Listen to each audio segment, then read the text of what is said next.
ለኢትዮጵያ ክርስቲያኖች ፍጅት ካሌባዊ ምላሽ።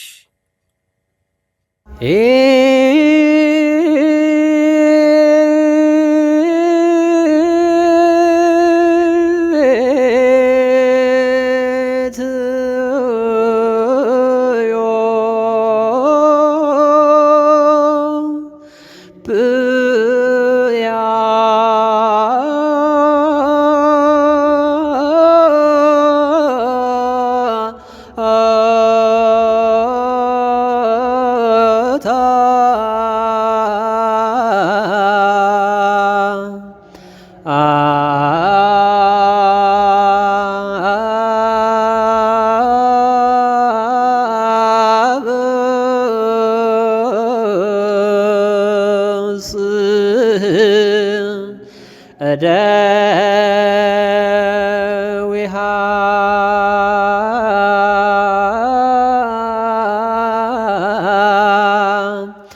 ሀበ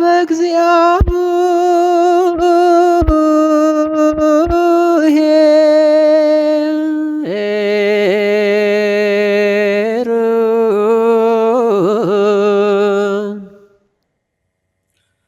ኢትዮጵያ እጆቿን ወደ እግዚአብሔር ትዘረጋለች። አዎ ከጥንት ጀምራ ዛሬም ነገም እጆቿን ወደ እግዚአብሔር ትዘረጋለች። አዳኟ እግዚአብሔር ነውና።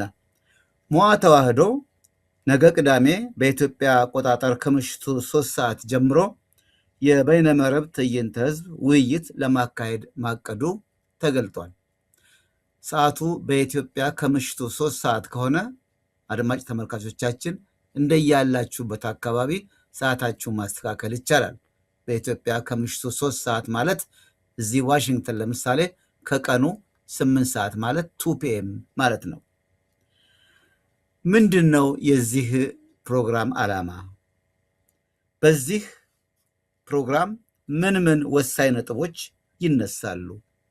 ፍጅቱን፣ ግድያውን የሚያካሂዱ ሰዎች እነማን ናቸው? እነማንስ በዚህ ውይይት ይቀርባሉ? በዚህ ጉዳይ ላይ ለመዋየት ከሞዓ ተዋህዶ መምህር ፋንታሁን ዋቄ አብረውኝ ይገኛሉ። መምህር እንግዲህ ጤና ይስጥልኝ።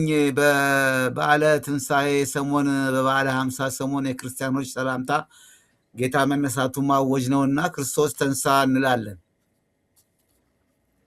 ክርስቶስ ተንሥአ እሙታን በአብይ ኃይሉ ስልጣን አሰሮ ለሰይጣን አጋዞ ለአዳም አሰሮ ሰይጣን እምይእዜሰ ኮነ ፍስሐ ወሰላም።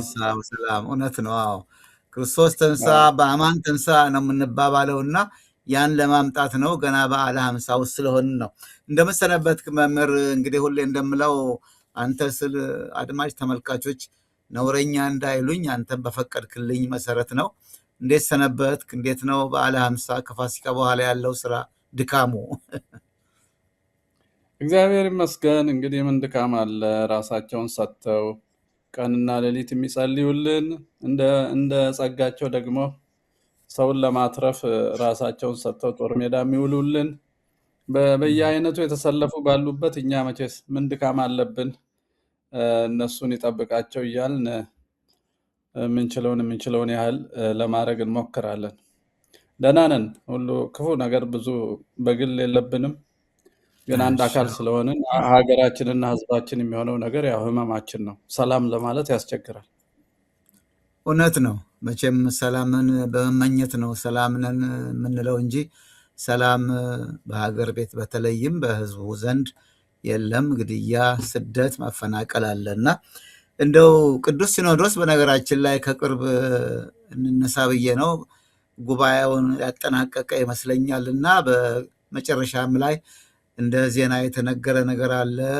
የህንፃ ግንባታ ባለ 10 ፎቅ ህንፃ መገንባቱን፣ ከዛው ጋር ግን መቼም መልካም ነው የሚያሰኝ ደግሞ የምህላ ፕሮግራም አውጇል። በጾመ ነቢያት ሐዋርያት ጾም ላይ በተለምዶ የቄሶች ወይ ካህናት ጾም በምንለው ይመስለኛል።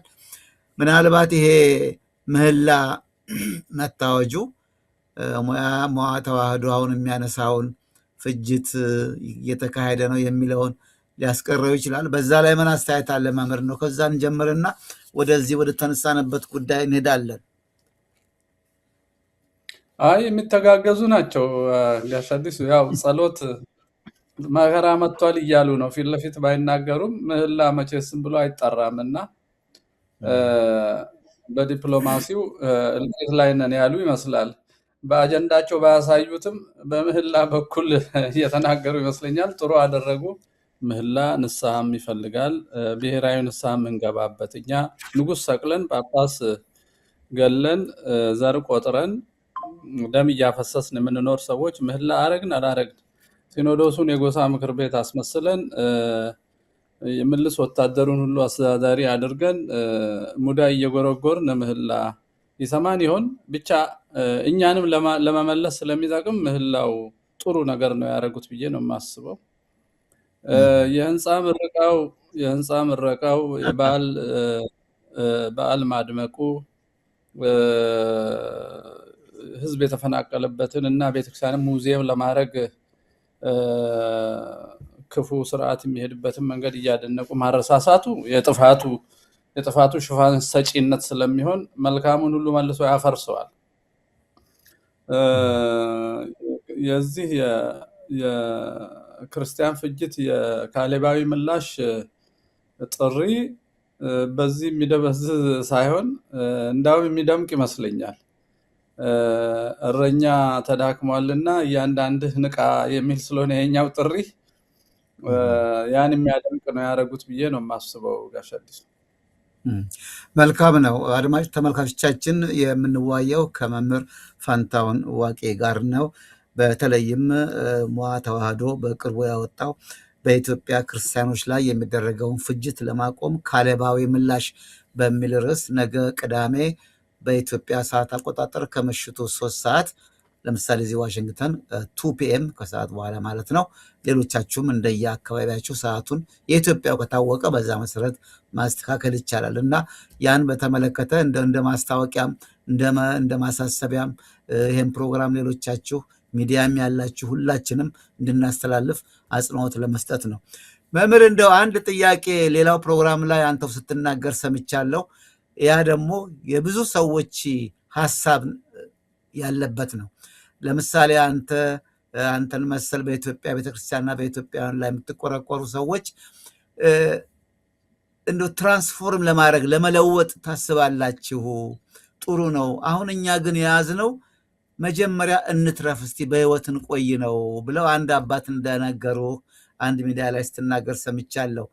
በእውነት አንዳንዱ ይሄ ያስኬዳል ይላሉ። ለምን ትራንስፎርሜሽን ወይንም ደግሞ መለወጥ ወይም መለወጥ መጀመሪያ በህይወት መኖር ይጠይቃል። በህይወት እንድንኖር እርዱን እንጂ አሁን በጣም የበዛ ቱማች እንደሚለው መጀመሪያ ሳንለወጥ እኛ ሳንተርፍ የመለወጥ ነገር እንዴት ይነሳል ይባላል። የእናንተ አካሄድ ትንሽ ከረር ያለ ይመስልሃል እንዴ ሰዎች እንደሚገምቱት? አይ እኔ ያኛው አካሄድ ስህተት ነው የሚመስለኝ። ምክንያቱም ያለህ ስፔስ ይሄን የሚያህል ከሆነ አይ እዚህ መሀል እንቆይ ካልክ እየጠበበ ነው የሚሄደው ማነቆ። ስለዚህ ስታሰፋ ነው ሰርቫይቭ የምታደርገው። ታላቅ አገር ተረክበን ማጆሪቲ ሆነን ወደ አናሳነት ስንወርድ እንደውም በጠላትነት ስንፈረጅ መጽሐፍ ሲጻፍብን ሰርቫይቭ እናደርጋለን የሚለው አስተሳሰብ ስህተት ነው። ስታተስ ኮ እየቀየሩ ሰዎች ቁጥርህን እየቀነሱ ትምህርትህን እየሰደቡ ከመንግስት መዋቅር እያስወገዱ ፍትህ እየነፈጉ እያደህዩና እየገደሉ በጅምላ እየቀበሩ ፓትሪያርክ ፊት ቁጭ ብለው ገዳማቶቻችሁ የነፍሰ ገዳይ ማሰልጠኛ ናችሁ ለልማት አትሆኑም እየተባልክ ሰርቫይቭ እናደርጋለን የሚለው ቀልድ ለእኔ 5 ኪሎን የመጠበቅ እንጂ የኢትዮጵያን ክርስቲያን በሙሉ የመጠበቅ አይመስለኝም። ኦጋዴንና ጎዴና ቀብሪ ዳህር የሚታረደው የሚጨፈጨፈው አሁን እነ ሙስጠፌ እንዳይናገር አፉን ዘግተው ከአብዲ ኢሌ ባሰ ሚስጥር የሚፈጽሙበትን ክርስቲያን መርምሮ የሚናገር ሰው የለም እና ይሄ ሰርቫይቫል አይደለም። ይሄ ጥፋት መንገድ ነው። ሰርቫይቫል ከሆነ ደግሞ ሰዎቹ ራሳቸው ሰርቫይቭ ለማድረግ ነው እንጂ ቤተክርስቲያን እያንዳንዷ ነፍስ እንድትጠበቅ የተፈለገ አይመስልም። ሚሊዮኖችን እያስካዱ 10 አጠመቅኩ ብሎ በአመት ሪፖርት ማቅረብ እንዳው ያስተዛዝባል እና ማጥመቅ ጥሩ ነው። የሚሞቱትና የሚሰደዱትን ደግሞ በሰማዕትነት ደረጃ በክርስትና ደረጃ የመሰደዳቸውም የመሞታቸውም ምክንያት ሰማያዊ ዋጋ እንዲያስገኝላቸው አስተምሮ በጽናት ማቆም ደግሞ የእረኞች ኃላፊነት ነው። በእርሻና በሳር ላይ እየሞተ ሰማዕት ሊሆን አይችልም። እሱ ሌላ ዘርፍ ነው። አሁን እየሞትን ያለነው በክርስትናችን ነው፣ ግን እኛ እንዳናውቅ ተደረግን። ደማቅ በዓል፣ ደማቅ መዝሙር፣ ደማቅ ሕንፃ እና ከኛ ሞት ስደት እና መዳን ጋር ግንኙነት የሌላቸውን አጀንዳዎች በአይሮፕላን ከየዓለም ማዕዘኑ እየበረርን ስለ አንድ ሀገረ ስብከት ስያሜ መወያየት መቼስ በአይሮፕላን መሳፈር አይጠይቅም፣ በአሰራር የሚደረግ ነገር ነው። ቀኖናዊ ጉባኤው ግን ቀኖናዊ ጉባኤ ከሆነ በቀኖና እና በዶግማ የሰበሰብነውን በግ መጠበቅ ነው። በጉን የሚበላብህን ተኩላ እወቅበት ተለየው ብሎ መንገር ነው። ጽናት ያለው ደግሞ እንደ ቅዱስ ዮሐንስ መጥምቅ ፊት ለፊት ንጉሱን ማውገዝ እና አንገት መስጠት ነው። አንገቴን አልሰጥም ካለ እረኝነቱን አልቻልኩም ብሎ ወደ ገዳም መሄድ ነው። ሁሉንም ሳያደርጉ መቅረት ችግር ነው አዲሱ። እና ያ አባባል ማዘናጊያ ነው ብዬ ነው እኔም ያን ጊዜ የመለስኩላቸው። የለም ባለንበት ስታትስ ኮ እንኳን ለመቆየት ጠላትን መከላከል ይፈልጋል። በዝምታ አይደለም የሚቆየው፣ በውጊያ ነው የሚቆየው። ሰርቫይቫል ውጊያ ይፈልጋል። እና በኦርቶዶክሳዊነት አስተምሮ መሃል መካከለኛ ጽንፍ እና ጽንፍ ማነው መካከለኛ ጽንፈኛ የሚባል ነገር የለም። በቃ መካከለኛ የለም። ወይ ሰይጣን ነው ወይ እግዚአብሔር ነው፣ ወይ እውነት ነው ወይ ውሸት ነው፣ ወይ ጨለማ ነው ወይ ብርሃን ነው።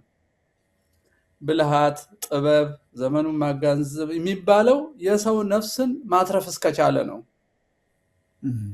የሰው ነፍስን የማያተርፍ ጥበብም ብልሃትም ዲፕሎማሲም የሰይጣን ነው፣ ወይንም የራስ ወዳዶች መደበቂያ ነው ብዬ ነው የማስበው። ስለማስብ አይደለም፣ ቅዱሳን አባቶቻችን እንደዛ ስላስተማሩ። እነ ዮሐንስ አፈወርቅ ለአንድ ባልቴት ብለው ተሰደው ደጋግመው ተሰደው ተወግዘው በሐሰተኛ ኤጲስቆጶሳት እሱ በሻራቸው እና ባባረራቸው ምንደኞች ሕይወቱን እንደተጋዘ አሳልፏል። ሚሊዮኖች የሚሞቱበትና የሚፈልሱበት አባት ምንኛ ይናገር፣ ምንኛ ይሰደድ ነበር። ግን አሁን የሚሰደደው ምዕመን ነው። ተገለበጠ ነገሩ። መልካም አድማጭ ተመልካቾቻችን፣ ለኢትዮጵያ ክርስቲያኖች ፍጅት ካሌባዊ ምላሽ። አፄ ካሌብ ክርስትናን ክርስቲያኖችን ለመታደግ ምን መልስ ሰጡ? ምን አደረጉ? ከዛ ምን እንማራለን? ሞዓ ተዋህዶ ነገ ቅዳሜ በኢትዮጵያ ሰዓት አቆጣጠር ማታ 3 ሰዓት ላይ እዚህ ዋሽንግተን 2 ፒኤም ከሰዓት በኋላ ነው የሚሆነው። ሌሎቻችሁም እንደዛው አጀስት ታደርጋላችሁ እና በተለይ ሚዲያ ያላችሁ ሰዎች ይህን ነገር በስፋት ነገ እንድታስተላልፉት። የተለያዩ ዝግጅቶች ይቀርባሉ።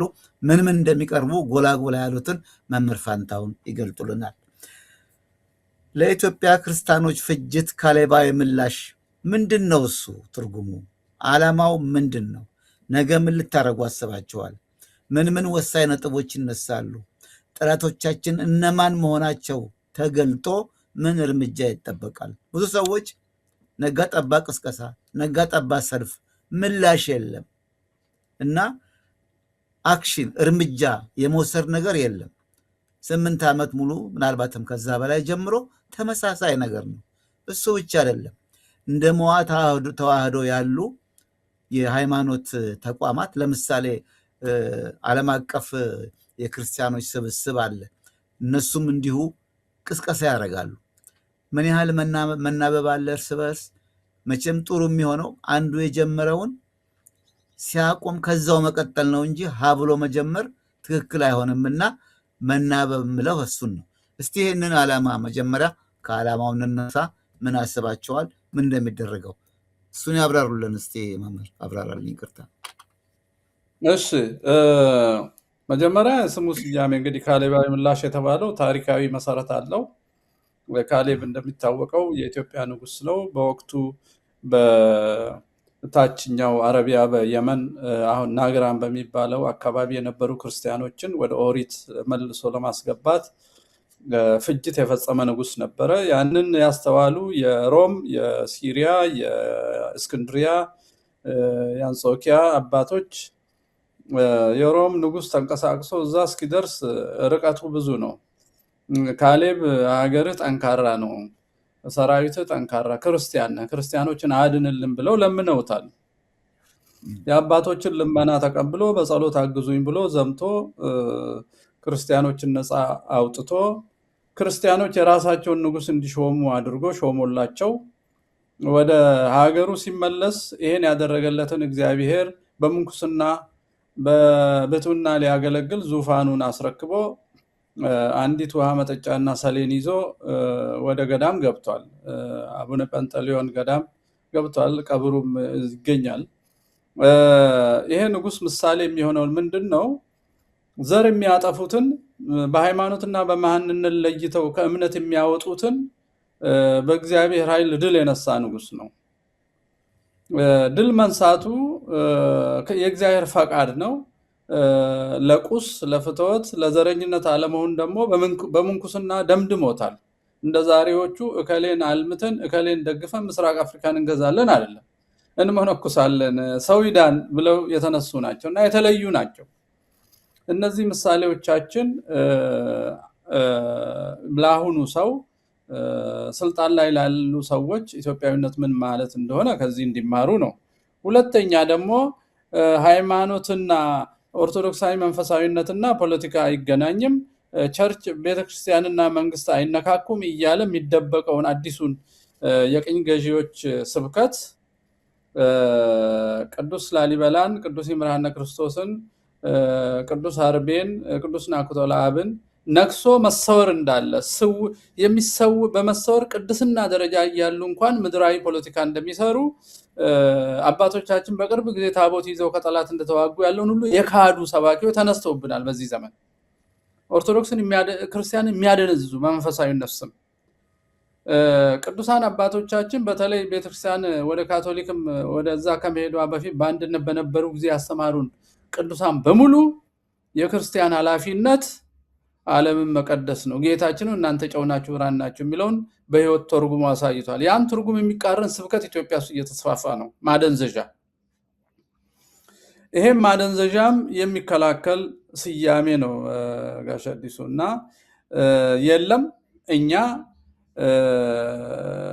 የሰማይ ዜጎች በምድር ግን ራሳችንን የምንገልጽ ነን እንጂ በሰማይ ርስት አለን ብለን የምንደነዝዝ በምድራችን ላይ እግዚአብሔር የሰጠንን ርስት የምንክድ አይደለንም። ይሄን የቅኝ ገዢዎች ስብከት የሆነ ቦታ ማብቃት አለበት። ካሌብ የተጠራው ለዛ ነው።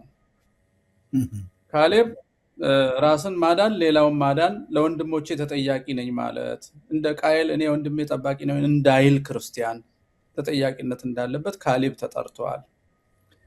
የነገው ጉባኤ ዓላማው በዚህ አይነት ስብከት በዚህ አይነት ድንዛዜ በበዓል ድምቀት በዝማሬ ጭፈራ ደም ውስጥ እየጨፈሩ እየሞትን እንዘምራለን እየሞትን እንበዛለን እያሉ ሰው የሚያደነዝዙ የገዳዮቹ ተላላኪዎች ስተት እንደሆኑ እንዲገነዘቡና እነሱን የሚከተል ሰውን ቆም ብሎ እንዲያስብ እየጨፈረ እንዳይሞት እውነተኛ ሰማዕት ሆኖ ሀገሩን መልሶ መውሰድ ሰው እንውረር ሀገራችንን ለመመለስ ቤተክርስቲያናችንን ለመመለስ ነው።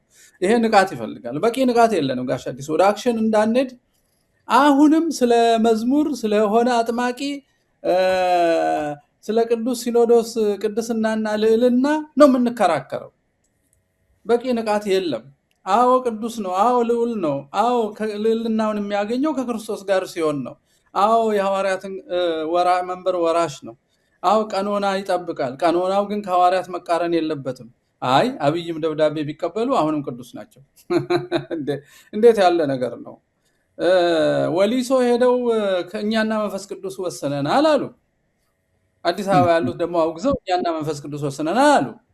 መንበረ ሰላማን እኛና መንፈስ ቅዱስ ወሰነናል አሉ። የቱ ጋር ነው መንፈስ ቅዱስ? ሶስቱም ጋር የኦሮሞ መንፈስ ቅዱስ፣ የትግራይ መንፈስ ቅዱስ፣ የአማራ መንፈስ ቅዱስ ወይንም የሚባል የለም። የኢትዮጵያም የሚባል የለም። የኦርቶዶክሳዊት ቤተክርስቲያን የቀደምት ተዋሕዶት መንፈስ ቅዱስ አለ። እሱም አንድና አንድ ብቻ ነው። በዚህ የምናስብ ከሆነ የምናስበው እንወያየው ሁሉ በዛ መንፈስ ቅዱስ ምሪት ከሆነ የሚያጣላንም የሚያዋጋንም የሐዋርያትን ቀኖና የሚያሽረንም ነገር የለም። ለዛውም በዓላዊ መሪ ደብዳቤ ሰው የገደለንም ብፁዕ ብለን የምንጠራበት መንገድ የለም። ስለዚህ ይሄ ነገው የሚያደርገው ምንድነው? ከአክሽን በፊት ንቃት ይፈልጋል እና ንቃት መፍጠር ነው። ንቃቱ ምንድነው የሚያደርገው? እንዴት ከዚህ ዘር ምንድነው ይሆን ነው እየሆን ያለ ነው? እልቂቱና ፍጅቱ መዋቅራዊ ነው፣ ስርዓታዊ ነው ወይስ ከመንግስት አቅም በላይ ነው? መንግስት አቅቶት ነው ወይስ ራሱ ነው? በዚህ አይነት ሁኔታ ካህናት አባቶች ምን አይነት ምላሽ መስጠት አለባቸው? ይገባቸዋል? ታሪካችን ትውፊታችን ምን ይላል? የምዕመናንስ አስተላለፍ ምን መሆን አለበት የሚለውንና ዓለም እንዲህ እያለቅን እያለን አንድ ድሮን ተወረወረ ብሎ የሴኩሪቲ ካውንስል ይጠራ የነበረው የምዕራቡ ዓለም 8 ዓመት ስንታረድና በቡልዶዘር ስንቀበል ዝም ማለቱ ምንድን ነው? ዓለም አቀፍ ሚዲያው ዝም ማለቱ ምንድን ነው? የእኛስ ምላሽ ምን ይመስላል? ለምን ፈዘዝን? ለምን ደነዘዝ? የሚሉትን ከሰብአዊ መብት ከህግ ከዓለም አቀፍ ሁኔታ ጋር አገናዝቦ ቢያንስ 4-5 ርዕሶች ይቀርባሉ። ፍጅቱንም የሚያሳይ አጭር ዶክሜንተሪ ይኖረናል። እመጣለሁ ወደዛ እመጣለሁ። ዝርዝሩን በቀደም ሲል እንደገለጥከው ጥያቄን መልሰልኛል። አክሽን እርምጃ መወሰድ ያለበት የድርጊት እንትን አይታይም። ሁሌ ሰልፍ፣ ሁሌ ተቃውሞ፣ ሁሌ መግለጫ ምንድን ነው በሚለው በቂ ንቃት የለንም። ትክክለኛ መልስ ይመስለኛል። ለምን የሚሞተው የሚሳደደው የሚፈናቀለው ማህበረሰብ ራሱ በቂ ንቃት አላገኘም፣ የለውም። ይሄን ደግሞ ለማድረግ ይሄንን ፕሮግራም የምትሰሩ አይነት ሰዎች ሰብሰብ ብሎ ሰውን ማንቃትና ማድረግ ያለበትን መናገር አለበት። አሁን ቀደም ሲል እኛና መንፈስ ቅዱስ የሚሉ በወሊሶም በመቀሌም በአዲስ አበባም ታየ። መፍትሄው ምንድን ነው?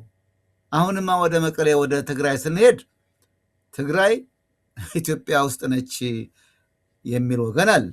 አይ ትግራይማ ግንኙነቷን ከሌላ አገር ጋር አግኝታ የዲፕሎማሲ ግንኙነት ጀምራ አልቆለታል። እንዲህ አይነት ሁኔታ ነው ያለው ኢትዮጵያ ውስጥ እና እንደው በጣም የቱን ሊያዘው የቱን ልልቀቀው የሚያሰኝ ነገር ነው።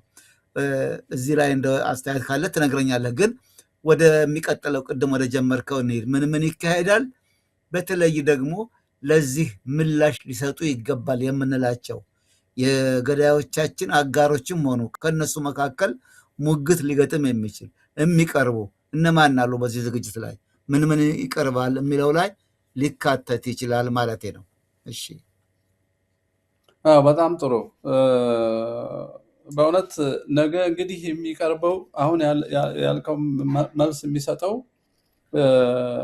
የመጀመሪያው በዓለም አቀፍ ሕግ አንጻር አሁን ኢትዮጵያ ውስጥ እየተሰራ ያለው በመረጃ በሳይንሳዊ መንገድ በተጠና በሚጨበጥ መንገድ በመረጃ እየተካሄደ ያለው እልቂት ስርዓታዊ እንደሆነና ዓላማ ያለው ዝግጅት ያለው በመዋቅር በኢንተለጀንስ በመንግስት ፖሊሲ እና በመደበኛ መዋቅርና መደበኛ ባልሆኑ መንግስት በስልት እውቅና ሰጥቷቸው ለሽፋን ሲባል በተወካዮች ምክር ቤት የሚያስወግዛቸው ለቲያትሩ እንዲመቸው የሚያስወግዛቸው ግን ስንቅ፣ መድኃኒት፣ መኪና የሚልክላቸው ከሚሴን ሲያቃጥሉ አይታቸዋል።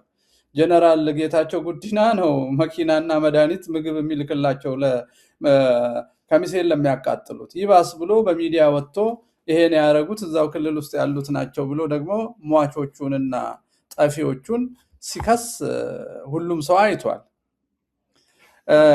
ይሄም በተጨባጭ የሚያቀርብ ወረቀት አለ። ከዛ ቀጥሎ ደግሞ ይሄ ኩነት ይሄ የተፈጸመው ነገር ሰው ንግግር ብቻ ወይ የፈጠራ ዳታም እንዳይመስለው ከማስረጃው ድምፅ ወምስልም በመጠኑ ሚዲያው በሚፈቅደው ልክ በመጠኑ የሚያሳይበት መርሃ ግብር አለ። ቀጥሎ ደግሞ ናሙና ወስዶ በኦርቶዶክሳዊት ቤተክርስቲያን መምህራንን፣ የአብነት ትምህርት ቤትን፣ ቀሳውስትና ሊቃውንት መርጠው እንዴት እንደሚያጠፉ የሚያሳይ መረጃ ይኖራል።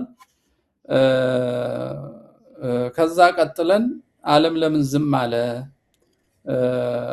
ለምንድን ነው ለሌላው ጊዜ ተሯሩጦ መግለጫ የሚያወጣው? እኔ ሻሸመኔን አስታውሳለሁ። ሻሸመኔ 50 ሰው በታረደበት ከዛ በፊትም ከተማ ውስጥ ሰው በተጨፈጨፈበት በሳምንቱ ወላይታ የነበረውን ስርዓት የሚቃወም አንድ የሆነ ንቅናቄ ተፈጠረና 11 ሰው በጥይት ተመታ።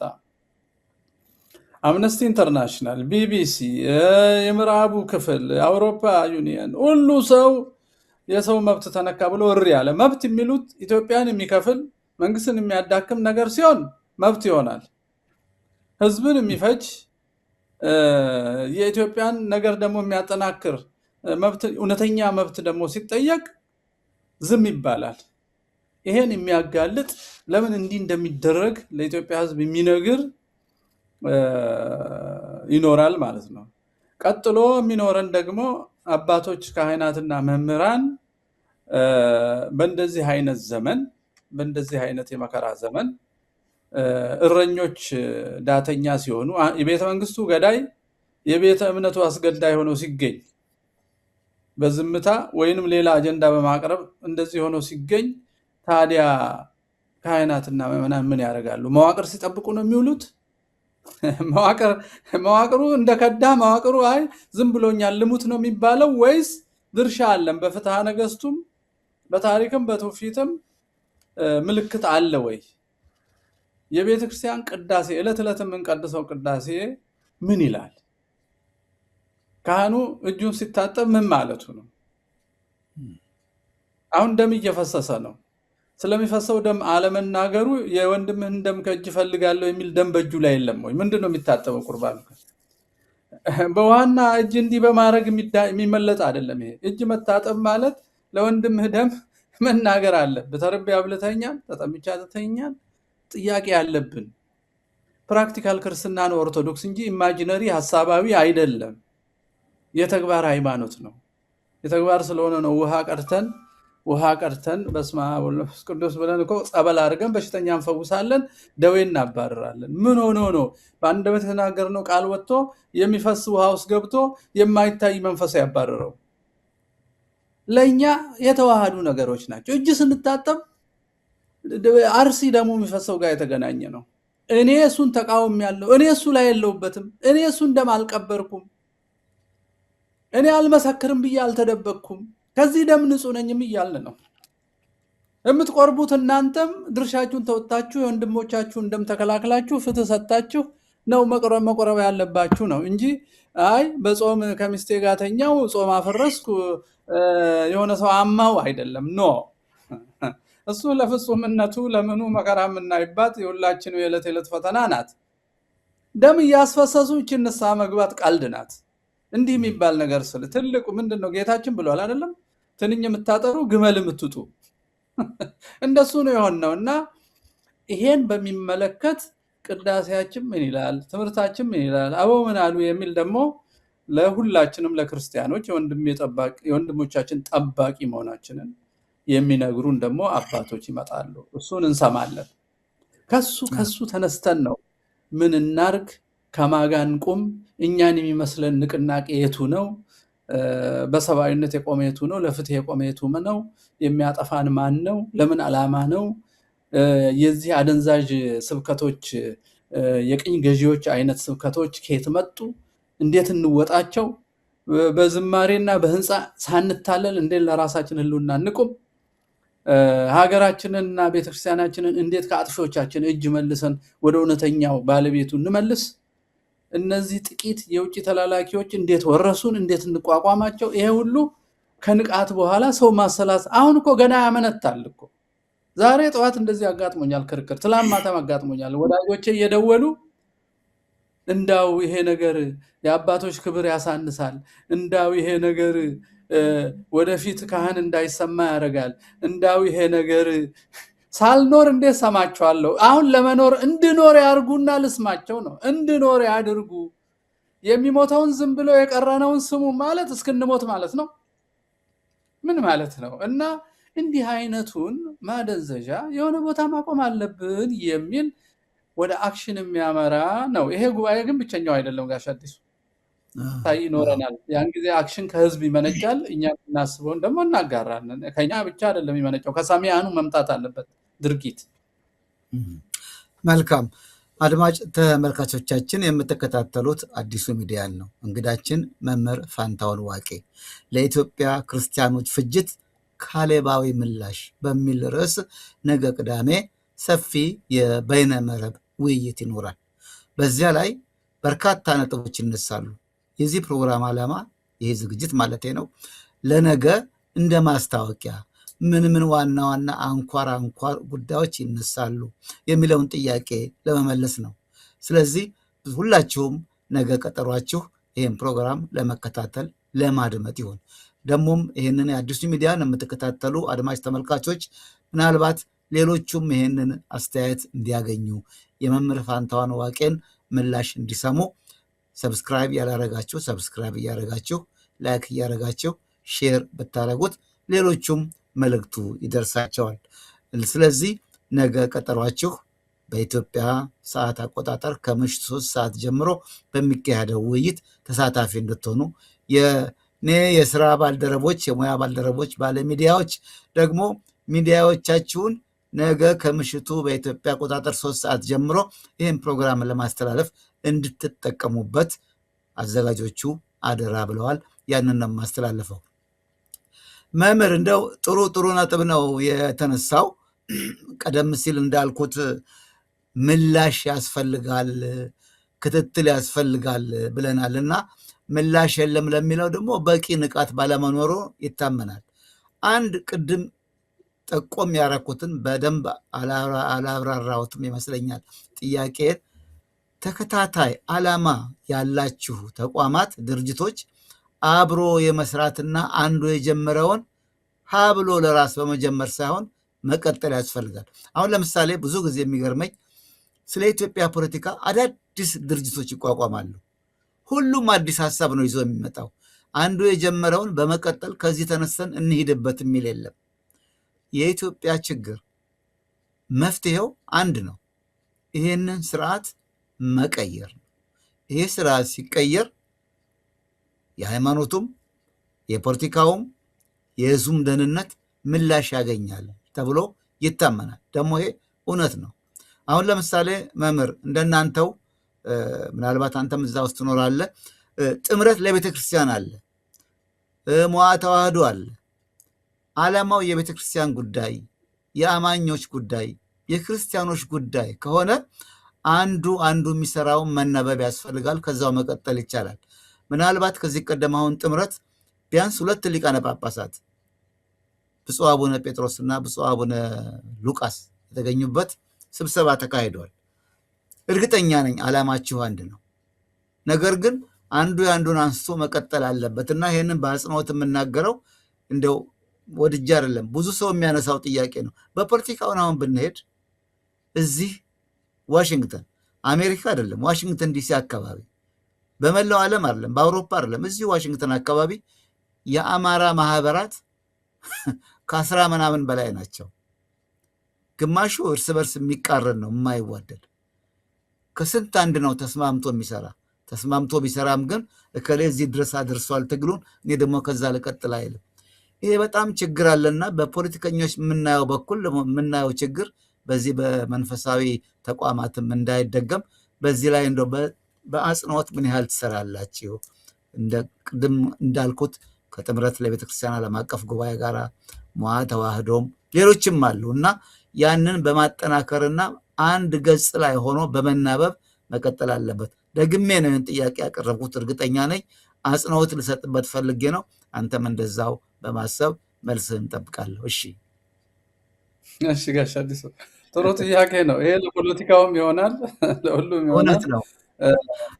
እኔ እዚህ ፖለቲከኞች እና የአማራ ማህበራት ሲሰሩም ሲጋጩም ሲበተኑም ሲሰሩም በቅርበት አውቃለሁ።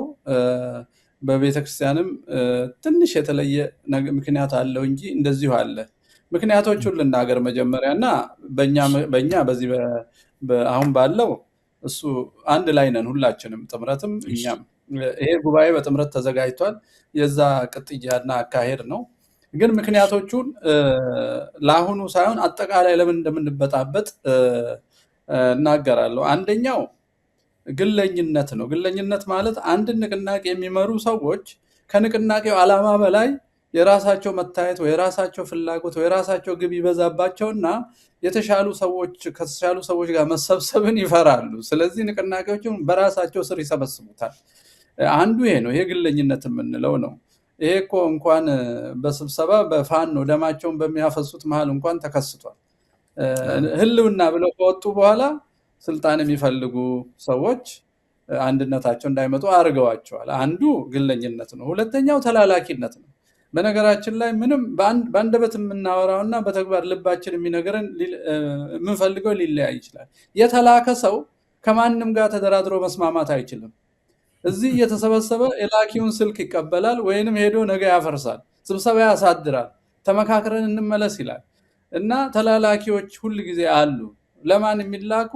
ለባዕዳን የሚላኩ፣ ቤተክርስቲያን ውስጥ ከሆነ ደግሞ ለጥፉ አባቶች የሚላኩ ወይ ለመንግስት ሊሆኑ ይችላሉ። እና አንድነትና አንዱ በአንዱ ላይ መገንባትን ሁሉ የሚያፈርሰው ሁለተኛው ተላላኪነት ነው።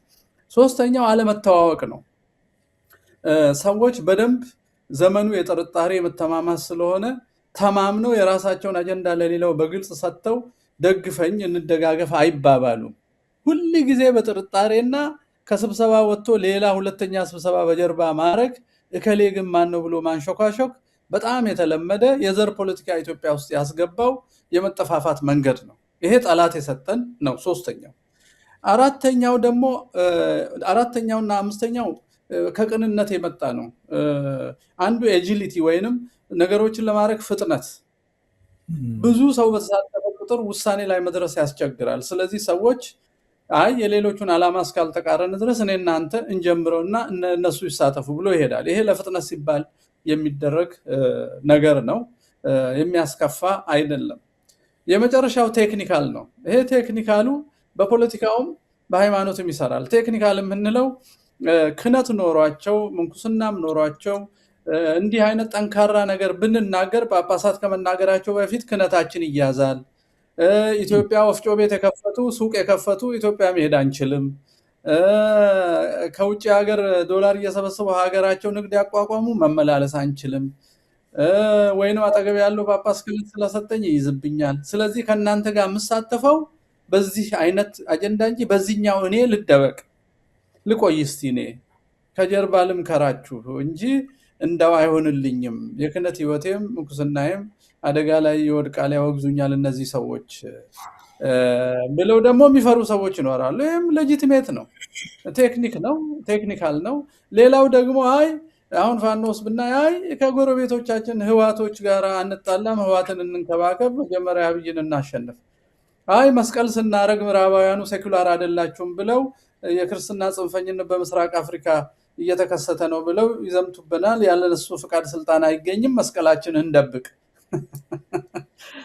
አጀንዳ ሳይቀይሩ ለቴክኒክ አድርገውት ሊሆን ይችላል፣ አናቅም። እና እንደው ሙሉ በሙሉ አንድ መሆን አይቻልም። በሀሳብ አንድ መሆን፣ አንዱ በአንዱ ላይ መገንባት ደግሞ ይቻላል፣ ራስንም እየጠበቁ ማለት ነው። አንዳንዱ ግን እጅግ የበዛ ፍርሃት ከሆነ ሽባ ስለሚያደርግ ዓላማን ገልጾ የመጣውን እቀበላለሁ ብሎ በቁርጠኝነት መሄድም ያዋጣል። ዓለምም ይተባበራል። በእውነት ከወሰንን ካመነታን ነው። ሰይጣንም ክፉ የዓለም ወዳጅም ስታመነታ ነው የሚያጠቃ እና ካላመነታን ሁሉም ይተባበራል። ኃይልን ስናይና በእኛ ኬዝ አንድ ላይ ነን። ሀሳቡ ከሞዓ ተዋህዶ ብቻ አይደለም። በነገራችን ላይ የመጣው ፍጅቱ ያሳሰባቸው የምንም የጥምረትም የሞዓም አባል ያልሆኑ ሰዎች ናቸው። ሀሳቡን ይሄን ነገር እንግፋ እንደዚህ አድርገን ዓለም ይወቅልን ብለው ሲጀምሩ ታዲያ ማን ነው የተደራጀ ያለ ሲባል እስቲ ሞዓ ውጭ ያለው የሞዓ አውሮፓና አሜሪካ ያሉ ወንድሞች አመቺ ሁኔታ ውስጥና ኔትወርክ ጠንካራ ስላላቸው በነሱ ላይ በነሱ ምንድነው የሚባለው መደላድል እንጠቀም ከሚል እንጂ ይሄ የማንም ተቋም አይደለም። ሀሳቡ የአጠቃላይ ኦርቶዶክሳውያን ወንድሞችና እህቶች ካህናት ያመነጩት መሆኑ ይታወቅ ለማለት ነው። በጣም አመሰግናለሁ። ቀደም ሲል መቼም ነገርን ነገር ያነሳዋል ይላል ወዳጄ ጋዜጠኛ ንጉሴ አክሊሉ። ሁሉ ጊዜ ጠቅሰዋለሁ። እውነቱን ነው። አንድ ነገር ሲነገር ብልጭ ይልብናል። አሁን ቅድም አንዳንድ አባቶች ለልጆቻቸው ለበጎቻቸው ያልቆሙ አባቶች ብዙ ስጋት አለባቸው። አገር ቤት ወፍጮ አላቸው፣ ህንፃ አላቸው። ነገ አገር ቤት እገባለሁ፣ እከለከላለሁ። እውነቱን ለመናገር ውጭ ያለን ክርስቲያኖች በእንደዚህ አይነት አባቶች ላይ እንኳን አቋም መያዝ አልቻልንም። በጣም ያሳፍራል። ራሴን ጨምሬ ነው የማውቅሰው በእውነቱ። ምክንያቱም እዚህ ሀገር ያሉ ካህናት እኔ እንደሚገባኝ ከተሳሳትኩ የሚያውቅ ሰው ሊያርም ይችላል። ተቀጣሪ ናቸው። ምዕመን ነው የሚያስተዳድራቸው፣ ደሞዝ የሚከፍላቸው። በነፃነት ነው የምንኖረው። አብይን ወይም የአብይን ስርዓት በአግባቡ የምንቃወምና የምንተች ብንሆን ምንም አይደርስብንም። እነዚህን አባቶች እንኳን ለማስተካከል ጥረት አናረግም። በአክብሮት በትህትና የህዝቡን ብሶት መናገር ሲገባው አልተናገሩም ብለን አቋም አልያዝንባቸውም። እግራቸው ስር መውደቅ ነው የያዝነው። ይሄ በእውነቱ አድርባይነትም አለውም። እንደውም በጣም ቃል የለኝም እና እሱን ስላነሳህ እንደው ይሄ በቅርብ ማየውን በመላ በዩናስ በተለያየ ቦታ አይቻለሁ። በአንድ በሁለት ጳጳሳት አይደለም። እሱ እንዳለ ሆኖ ግን የኢትዮጵያን ጉዳይ የሚናገሩ ደግሞ አባት እዚሁ አጠገባችን አሉ። አንድ ቤተክርስቲያን ስራዬ ብሎ ህዝቡን ይባርኩ ያስተምሩን ያለ የለም። ሄዶ ቢያስቀድሱ እንኳ እንደው ተደብቀው አስቀድሰው ይወጣሉ እንጂ ያስተምሩ ይቀድሱ የሚል የለም። ይሄ ፍርሃት ምንድን ነው? እዚህ ያሉትን ሊቀ ጳጳስ በመፍራት የኢትዮጵያን ጉዳይ በመፍራት ነው። በእውነት በጣም ያሳዝናል። ማሳዘን አይደለም ያሳፍራል። ይህን ያልኩት አንተ ጀመር ባረከው ነው። የምታክልበት ካለ ታክልበታለህ። ወደ መጨረሻው እሄዳለሁ። በነገራችን ላይ አድማጭ ተመልካቾቻችን ይሄ ፕሮግራም ዓላማው ለኢትዮጵያ ክርስቲያኖች ፍጅት ካሌባዊ ምላሽ በሚል ነገር ስለሚካሄደው ፕሮግራም እንደ መቀስቀሻ እንደ ማስታወቂያ ነው። አዲሱ ሚዲያም ነገ የቴክኒክ ባለሙያዎቹን ድጋፍና እርዳታ በመጠየቅ ይህን ፕሮግራም የሚያስተላልፍ መሆኑን ከወዲሁ ገልጣለሁ። ከምሽት 3 ሰዓት ጀምራችሁ አዲሱ ሚዲያን ተከታተሉ። አዲሱ ሚዲያ ላይ በአጋጣሚ ቴክኒኩን ቢብሎን ቢያስቸግር እንኳ ሌሎችም ሚዲያዎች ለምሳሌ አሁን ቱምቢ ሚዲያ አለ፣ ወዳጄ ወንድሜ ዲያቆን ዮሴፍ የሚያስተላልፈው እዛም ላይ አለ። ሌሎችም አሉ ሚዲያዎች፣ በዛ ላይ መከታተል ይቻላል። እንደው ወደ ማጠቃለያው እንሂድ። እንግዲህ እንዳልኩት ይሄ ማስታወቂያ ነው እንጂ ሰፊ ነገር የሚነገርበት የለም። ያንተንም ኃይል እንዳልጨርስ ነገ ትንሽ ኃይልህን ላድን ሴቭ ላድርግልህና እንዳትደክም። ግን ቱምቢ ላይ ሳዳመጥ ነበረ የሚመረቅ መጽሐፍም አለ የሚል ነገር አለ። አዲስ መጽሐፍ ነው። ከዚህ ቀደም ስለነገው ፕሮግራም የላክል መግለጫ አለ፣ እሱም ይነበባል። ብዙ አለና እስቲ አጠቃለለኝ። ምን እንጠብቅ ታዲያ ነገ ሰውም እንደው ፕሮግራሙን እንዲከታተል እና ግን ለአሁኑ ትብብርህ እጅግ አድርጌ አመሰግናለሁ መምህር ፋንታሁን። ወደ ማጠቃለያ እውነት ነው። ሰዓታችንን በአግባቡ እንድንጠቀም ነው ያደረኩት። ጥሩ ነው። ነገ እንግዲህ ከቅድም ከገለጽኩት በተለያዩ አባቶችና ደግሞ የመስኩ የሰብአዊ መብትና የዚህ የዘር ማጥፋትን በሚመለከት ከተዘጋጁ አቅራቢዎች በተጨማሪ የተዘጋጀ ሌላ መጽሐፍ አለ። መጽሐፉ ምንድን ነው? ናዚ በገዳ ምድር የሚል መጽሐፍ ነው። የናዚ አስተሳሰብ ይሄ አስተሳሰብ በገዳ ምድር ብሎ የተዘጋጀ መጽሐፍ ምንድን ነው የሚያሳይም ባለፉት 100 ዓመታት የኦሮሞን የባህል እምነት ምክንያት መጠጊያ በማድረግ የጀርመን የኦክትሪ አምልኮ ከክርስትና ውጭ የነበረ ሂትለር የተጠቀመበት እሱን ወደ ኦሮሞ የኦዳ ምልክት አሻግሮ መንፈሱን ከኦሪጂናል የኦሮሞ አስተሳሰብ ውጭ ናዚዝምን በኢትዮጵያ እንዴት እንደተተከለ እና ኩሽ ሴም የሚለው ጨዋታ ከዛ እንዴት እንደመጣና የዘር እልቂቱ ከዚህ ጋር እንዴት እንደሚገናኝ በማስረጃ የ100 ዓመት ሂደትን ለዛ ጫፍ የሆኑ አሁን በህይወት ያሉ ሰዎችን ስም ሁሉ የያዘና እንዴት ያን ቴክኒክ በሜጫና ቱለማ መረዳጃ ማህበር ስም የዛፍ ምልክት እንዴት የኦክትሪ ከዛ ወደ ኦዳ የኦፒዲዮ እና የኦነግ ምልክት እንዴት እንዳደገ ከዚህ ጀርባ በጀርመን ውስጥ የሚገኙ አንዳንድ በቴዎሎጂ ስም ተረፈ ናዚዎች እንዴት እንዳስተላለፉት በጸሎት ቤት ውስጥ በተለያዩ ቦታዎች ውስጥ ደጃዝማች ገብረወልድም በመጽሐፋቸው እንዳሳዩት ግንቢ ሆስፒታል በጎበኙበት ጊዜ ይህን ሲያጋቡ እንደደረሱባቸው በመጽሐፋቸው አሳይተዋል። የጃንሆይም ነፍሳቸውን ይማርና ዳተኝነት ይሄን እዚህ ድረስ እነ ባሮ ቱምሳን እነ ሌንጮ ለታን የወለዱበትን ሂደት የሚያሳይ መጽሐፍ ነው። ለአንዳንዶች ጀግና ነው፣ ለእኛ ደግሞ ናዚና የዘር ማጥፋት መንገድ ጠራጊዎች ናቸው። እሱን የሚያጋልጥ መጽሐፍ ነው። ሌላኛው የሚመረቀው የጄኖሳይድ ሙዚየም ነው። ሙዚየሙ ቨርቹዋል ሙዚየም ነው ወይንም የመስመር ላይ ሙዚየም ሆኖ ወደፊት ሀገርም ቤተክርስቲያንም ነፃ ሲወጡ በተግባር በሚጨበጥ ሀገር ውስጥ በሚተከል ሙዚየም እያሰባሰበ የሚቆይ ሆኖ አሁን ግን በምስል በድምፅ እና በጽሁፍ የሚደራጅ ነው። እሱንም የምናስተዋውቅበት ይሆናል ማለት ነው ነገ። መልካም ነው። እንግዲህ እግዚአብሔር ያሳካላችሁ፣ ይቅናችሁ። እርግጠኛ ነኝ የተለያዩ ሚዲያዎች ይህን ፕሮግራም በማስተላለፍ ይተባበራሉ። አድማጭ ተመልካቾቻችን እስካሁን የቆየ ነው ከመምህር ፋንታሁን ዋቄ ጋር ነው። ለኢትዮጵያ ክርስቲያኖች ፍጅት ካሌባዊ ምላሽ የሚለው የነገው ፕሮግራም ምንድን ነው፣ ምን እንጠብቅ የሚለውን ነው ያብራራ ነው። ደግሜ እናገራለሁ፣ እንደ ማስታወቂያ እንደ ማስታወሻ ነው ይህ ፕሮግራም፣ ግን የሚነሱ ዋና ዋና ነጥቦችን መምህር ፋንታሁን ገልጦልናል። ስለዚህ እናንተም ነገ ሚዲያ ያላችሁ በተለይ የሌላችሁም ደግሞ በየኢንተርኔታችሁ የምትወዷቸውን ሚዲያዎች እየከፈታችሁ ፕሮግራሙን መከታተል ያስፈልጋል። ምናልባት እንግዲህ ከምዕመናን ጋራ ውይይት ይካሄድ አይካሄድ አላውቅም። ምናልባት እሱን ጥያቄ አላነሳሁም። ውይይት ይካሄዳል እንደ መምህር ፋንታሁን ከተመልካች ከአድማጮች ጋራ ነው? የእናንተው ገለጣ ብቻ ነው? የለም፣ ውይይት ይኖራል። ውይይቱ የሚካሄደው መጀመሪያ በዙም የሚሰበሰቡ የሚወያዩ ወረቀት የሚያቀርቡ አሉ። አዲሱ ሚዲያ፣ መታሰቢያ ቀጸላ፣ ዋቄ መወያያ፣ ቱምቢ፣ ሌሎች ዩቲዩቦች አሉ።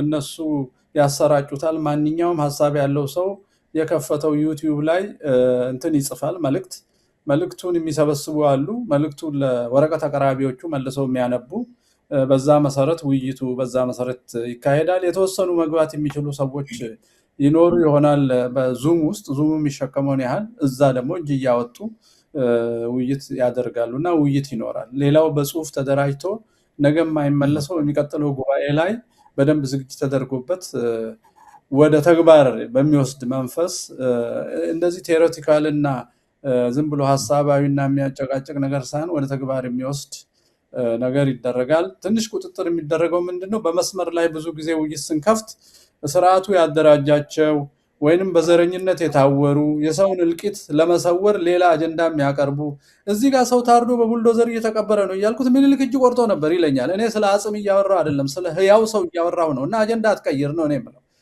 አሁን ሰው እየሞተ ነው እያልኩት ስለ ድሮ ያወራኛል ያልነበረበት። እኔም እሱም ገዳዩም ተገዳዩም ያለነው እኛ አሁን ነው። ስለሌሉ ሰው እንደዚህ አይነቱን ለመከላከል ቁጥጥር የሚደረግበት ሆኖ በእውነት የሚመጡ ሰዎች የሚወያዩበት ነው። እንደዛ ይሆናል። ነገ እንግዲህ እግዚአብሔር ለዛ ሰዓት ያድርሰን። መልካም፣ በጣም ድንቅ ነው። እንደው መምህር በዚህ አጋጣሚ ለአንተም እንዳንተው እንዲሁም ለሚታገሉና በየሚዲያው እየወጡ የራሳቸውን ሚዲያ ከፍተው ለሚሰሩ ሰዎች እንደው እንደ ማሳሰቢያ እንደ ዓላማው ደጋፊ የምናገረው ቀጣይነት ሊኖር ይገባል ባይ ነኝ። አሁን የነገው ፕሮግራም የሚሄደውን ያህል ሄዶ ረፍት ያደርጋል። እዚህ ላይ ብቃ ለዛሬ ይባላል።